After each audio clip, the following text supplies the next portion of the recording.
I hear you. I have heard your steps for a long time, from the moment you entered between the first birches on the edge of the wilderness, from the moment the path beneath your feet began to disappear and the moss swallowed the last traces of the human world. Every step of yours woke an echo among the trees, and that echo ran before me like a messenger. The forest told me about you before you arrived. The forest always speaks. Don't be afraid, not yet. Come closer, wanderer, come closer. See this fire? It has been burning here for hundreds of years, maybe thousands. I don't remember anymore when I lit it for the first time. Time flows differently here than in your world. In your world, you count it with clocks, calendars, seasons. For me, time is counted in stories, and I have more of them than leaves in this forest. Sit down, there, by the fire, on that bench. No, not on that one dash that one is not for the living. I'm joking, or maybe I'm not. You will see. I see you are trembling.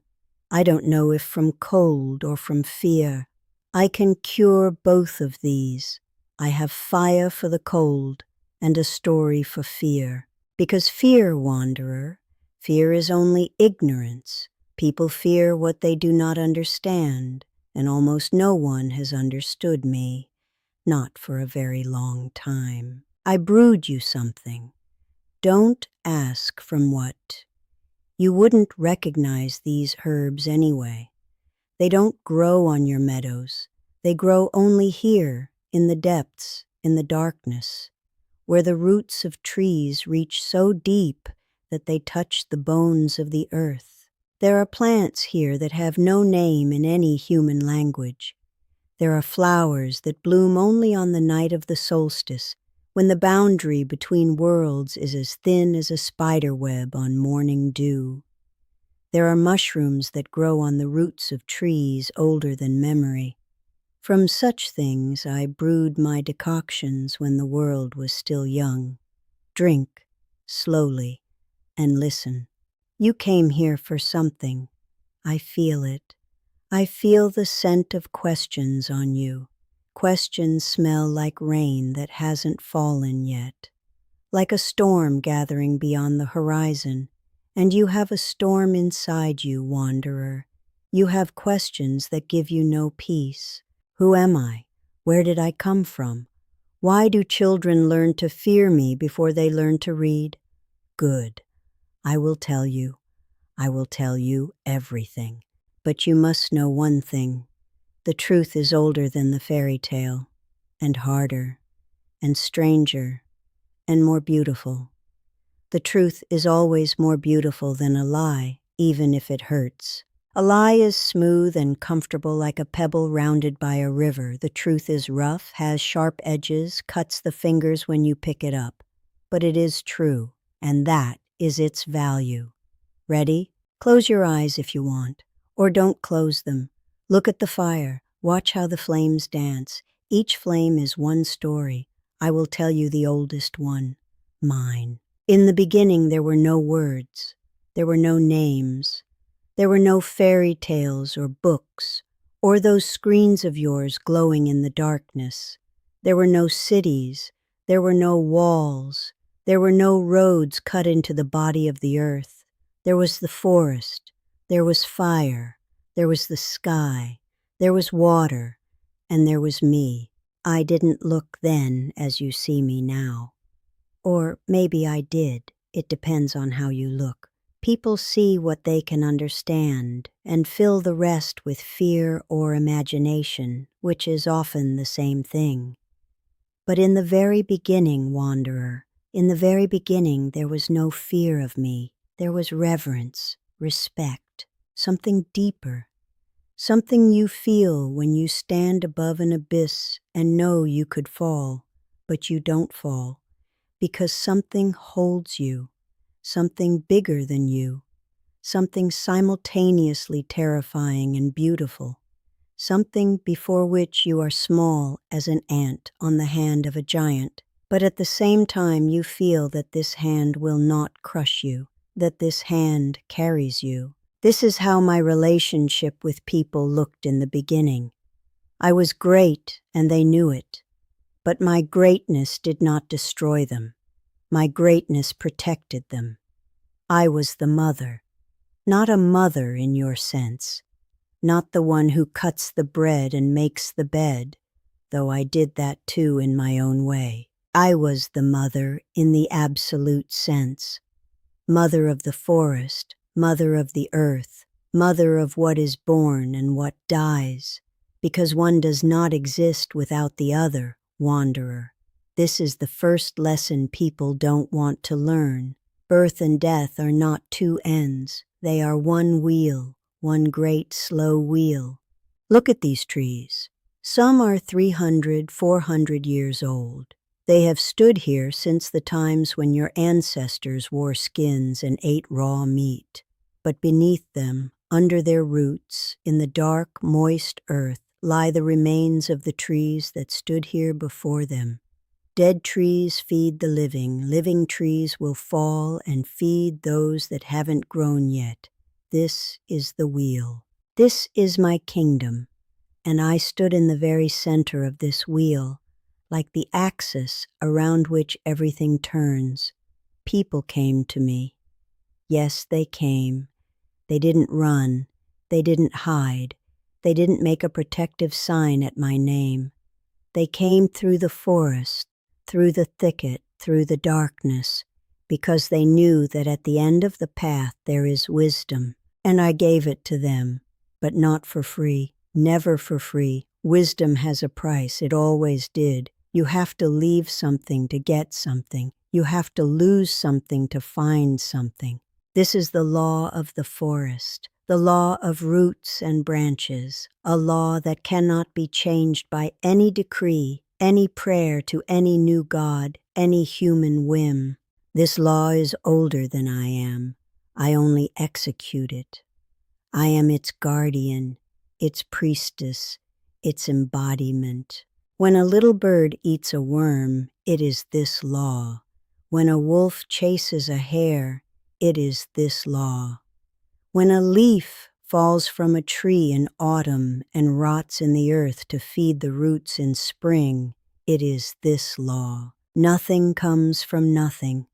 Nothing disappears without a trace. Everything changes. Everything is processed. Everything turns. And I was the one who watched over this turning, the one who made sure the wheel wouldn't stop. Because if it stopped, if death stopped feeding life, if winter did not yield to spring, if darkness did not give way to light, then everything would end. Not in fire and scream, not in catastrophe, in silence, in immobility, in a void so deep that even an echo would die in it. But that didn't happen. Because I was here. I was here from the beginning, turning the wheel, guarding the border, standing on the threshold. Do you know what a threshold is? A threshold is not a place. A threshold is a moment where you are still here, but already almost there. A moment where the old ends and the new begins. A moment where everything is possible because nothing is certain. I am that moment, I am that threshold, and people felt it when they came to me. They felt that by approaching me, they were approaching something fundamental, to the very core of existence, to the place where life and death meet face to face and do not fight each other, but dance. A slow, solemn dance, as old as the world. Young women on the threshold of adulthood came to me. They came because their mothers sent them, and the mothers of their mothers sent them, and so on, further and further back in time, until the first dawn, when the first woman gave birth to the first child, and realized she was simultaneously more powerful and more vulnerable than ever before. It was an initiation, a transition, the death of one version of oneself and the birth of another. Not literal death, though the boundary between literalness and metaphor is thinner than you think. The girl who entered my forest was a child. The girl who left my forest, if she left, was a woman. And what happened in between, what happened in the depths, in the darkness, in my hut, on my threshold, that was a transformation, a true, deep, irreversible transformation. The girl entered my forest alone. Alone, without a mother, without a father, without anyone who could protect her, who could tell her what to do. This was intentional, because a true transformation cannot be undergone holding someone's hand. You go through true transformation alone, in the darkness, with nothing but what you have inside. And only then do you find out what you really have inside, whether there is courage there or emptiness, whether there is fire there or ash. She had to find my hut, and my hut does not stand in one place. My hut wanders, it turns, it hides behind trees, behind mist, behind time. To find it, one must stop searching with the eyes. One must start searching with something else. Instinct, intuition, that old animal sense that each of you has, but which you have silenced with the noise of your cities, your machines, your words. And when she found it, when she stood before my hut on chicken legs, in the heart of the forest, in the heart of darkness, she had to say the words, the right words. Not a magic formula, not a spell from a book. She had to speak the truth, who she is, what she seeks, what she fears. And she had to say it aloud, before the whole forest, before the trees and animals, before the sky and the earth, before herself. It is the hardest task I will ever give anyone, to speak the truth about oneself, aloud, without shame, without excuses, without masks. To stand naked, not in body, in soul, and say, this is who I am, this is what I fear, this is what I love, this is what I hide, this is me. Those who could do it, they passed the trial. Those who lied, they perished. Not because I killed them, because a lie kills itself. A lie is a poison that works slowly from the inside, eating you piece by piece, until nothing remains but an empty shell with a smile painted on its face. But those who spoke the truth, they received gifts from me. Not gold, not jewels, not dresses with stars. I gave them knowledge. Knowledge of herbs, of stars, of when to sow and when to reap. Knowledge of the body, how to read its signs, how to understand fever and chills, how to heal wounds with herbs and clay and spider webs, how to bring a child into the world and how to lead the dying into the darkness. I gave them knowledge of the forest, how to talk to trees, how to understand the language of birds, how to read tracks on snow and mud, how to find water underground, how to light a fire from nothing, how to survive a winter that wants to kill you. And I gave them knowledge of themselves, of who they really are, under layers of fear and habit and expectations. Because that is the most precious knowledge of all, wanderer, knowledge of self, and the most rarely sought. People travel to the end of the world to find gold and spices and new lands, but they are afraid to travel deep inside themselves. They are afraid of what they might find there. They are afraid of the darkness that is in each of you, deep down beneath the surface, like dark water under ice. I am not afraid of this darkness. I live in this darkness. And I teach those who come to me not to be afraid of it either, to know it, to make friends with it, to understand that darkness is not the enemy. Darkness is the second half. Darkness is rest. Darkness is the soil in which the seed germinates. I assigned them 3 tasks, always 3.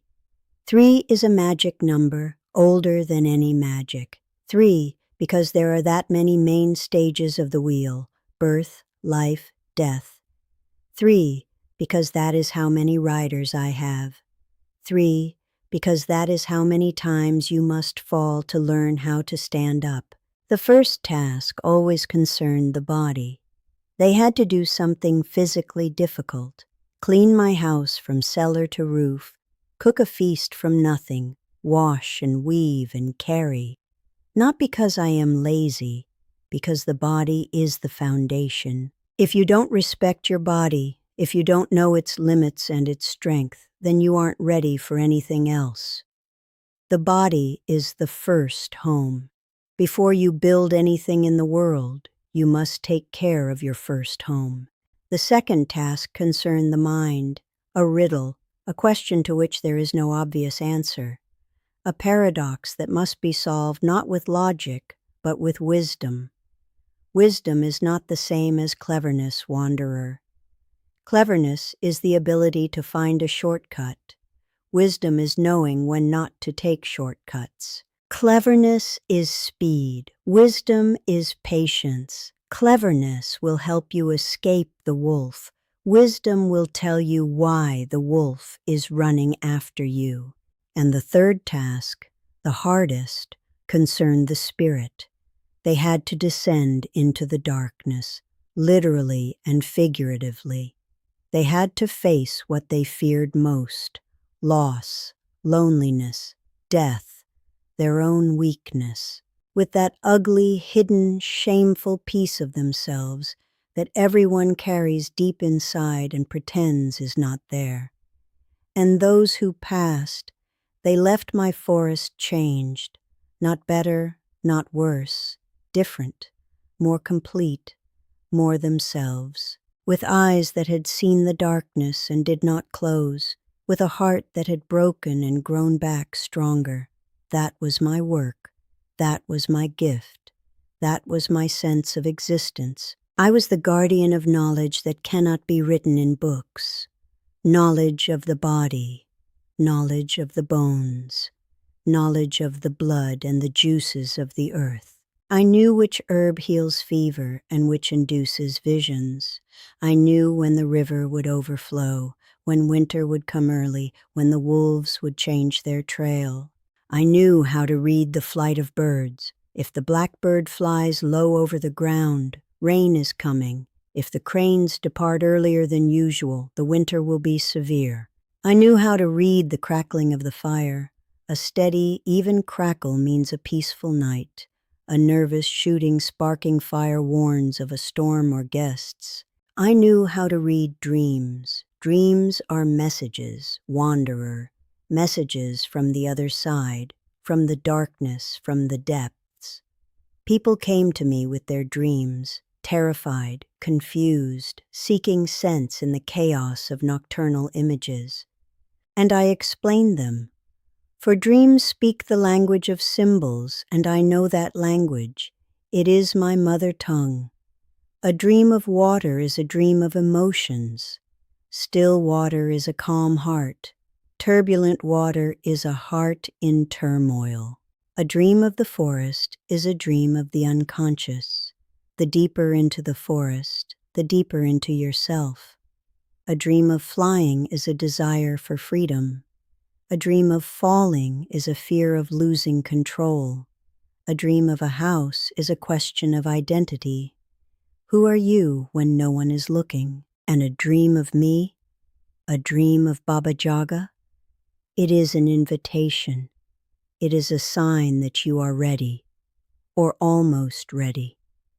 That something in you has matured and wants to be born, but first the old must die. And I come in a dream to tell you this, not gently, not mildly, sharply, directly, like a fire that does not ask if you can bear the heat before it warms you. I knew when a woman would give birth, and I knew when an old man would pass, and I was at both. I was the first face the newborn child saw, and the last face the dying man saw. for both require someone who is not afraid of the threshold, who is not afraid of the blood and scream of birth and the silence and cold of death, who can stand on the threshold and hold the door open both ways. I had 3 riders, my white rider, my red rider, and my black rider. Perhaps you have heard of them, perhaps not. Perhaps someone told you the tale of Vasilisa the Beautiful, about the girl who came to me for fire because her stepmother extinguished all the fires in the house and sent her to the forest. To me, certain that Vasilisa would not return. But Vasilisa returned. She returned with the fire. And on her way she saw my riders. The white rider is the dawn, the bright day, my bright face. When I am gentle, when I feed, when I teach, when I heal, when I stroke the trees and sing lullabies to the rivers, that is my white rider. This is the morning of the world. This is the part of me that people loved before they began to fear.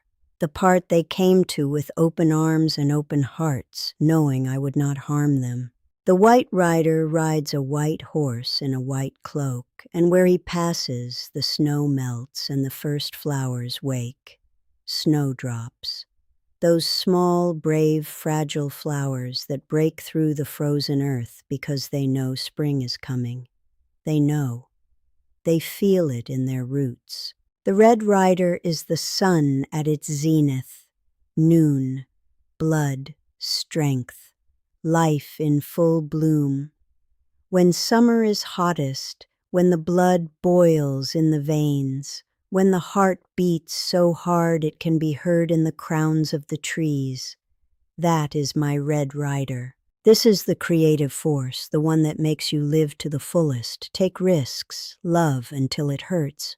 Run so fast that a fire lights in your lungs. The red rider rides a red horse, and behind him fields ripen, fruit bursts with juice, and at night people dance around bonfires and sing songs so old no one remembers who composed them. And the black rider, night, darkness, end of the cycle, death, but not death as you understand it, not that skeletal lord with a scythe, that fear, that end of everything. No, my night is rest. My darkness is the soil in which the seed germinates. My death is the one after which there is a new beginning. Without winter, there is no spring. Without night, no dawn. Without death, no birth. Dawn, noon, night, birth, life, death, and again, and again, and again. This is my wheel, this is my kingdom, and I sat in the very center of this wheel from the beginning of time, like a spider in the center of its web, feeling every tremor, every change, every birth, and every departure. Do you know what they called me? Do you know what names they gave me before I became that scary hag from the woods? They called me Great Mother, Mother Wet Earth, Lady of the Forest, Bone Mother, she who knows, she who holds the keys, she who stands on the threshold. Baba, that word, that old, beautiful word. Today you use it dismissively, but once that word had weight. A Baba is a woman who has passed through the fire of life and emerged with wisdom. Baba is a crown. Baba is a throne. Baba is power. And Jaga? Jaga is a harder name. Some say it comes from a word meaning terror, wrath, a power better not provoked. Others say from a word meaning snake, reptile, that which crawls on the earth and knows its secrets. Still others say it is an echo of an ancient name I bore before people learned to write. A name that sounded like the rustle of wind in pine crowns, like the crackle of fire, like the call of an owl on a November night. I like them all. I am them all. I am terror and wisdom. I am the snake and the eagle. I am the rustle of the wind and the silence under the snow. I am everything that is old, and everything that is primal, and everything that is true. Those were beautiful times, wanderer. I was part of the world, and the world was part of me. People understood that the forest is not an enemy, that darkness is not evil, that nature is neither good nor bad. Nature simply is. The wolf is not evil when it eats the sheep. The storm is not evil when it topples trees. Everything simply is, acting according to its nature, according to the law, according to the wheel. And I was part of that. I was a force of nature, not good, not evil, necessary. They also understood that a woman carries a secret within her to which a man has no access. The mystery of birth, the mystery of blood, the mystery of creating life from her own body. This connected women with me. Every woman who gave birth touched the threshold. For a moment, she was one foot here and the other there. For a moment, she was me. And that is why women came to me most often. And that is why women passed on the knowledge I gave them. From mother to daughter, from grandmother to granddaughter, from generation to generation, like a thread that runs through time, thin but indestructible. Knowledge of herbs, of stars, of when to sow and when to reap. Knowledge of the body, how to read its signs, how to understand fever and chills, how to heal wounds with herbs and clay and spider webs, how to bring a child into the world and how to lead the dying into the darkness. Knowledge of which mushrooms heal and which kill, and how many of those that kill you must give so they heal. Because poison and medicine are often the same thing, wanderer, only the dose distinguishes them. Like fire, small warms, large devours. Like me, gentle I teach, stern I punish, but always in the name of balance. I tell you this because I want you to understand who I was before I tell you who they made me. I want you to have this image in your head, the image of an ancient goddess, mother of the forest, guardian of the wheel, before I show you how they destroyed this image. Because they destroyed it, wanderer, slowly, insidiously, generation after generation, layer by layer. But before that, let me tell you about my hut. It stands on chicken legs. Every child knows that. Long, long ago, people did not bury their dead in the ground. They built small wooden houses, small, cramped, without windows or doors, standing on poles. On wooden poles with protruding roots that looked like claws, like chicken legs. And in these houses they laid their dead, facing the sunset because in the west was that other world, Navia, the land of the dead. And these houses looked exactly like my hut, because my hut is such a house. My hut is a house on the border, a house that stands with one foot in the world of the living and the other in the world of the dead, a house where the one who guards the passage lives, me. That's why my hut has no windows, because one doesn't peer into the world of the dead through a window. Hut, hut, turn your front to me and your back to the forest. That's not a fairy tale formula. It's a ritual, a real ritual that opens the gate between worlds. You ask the hut to turn away from the forest, from darkness, from death, and stand facing you, facing life, facing light.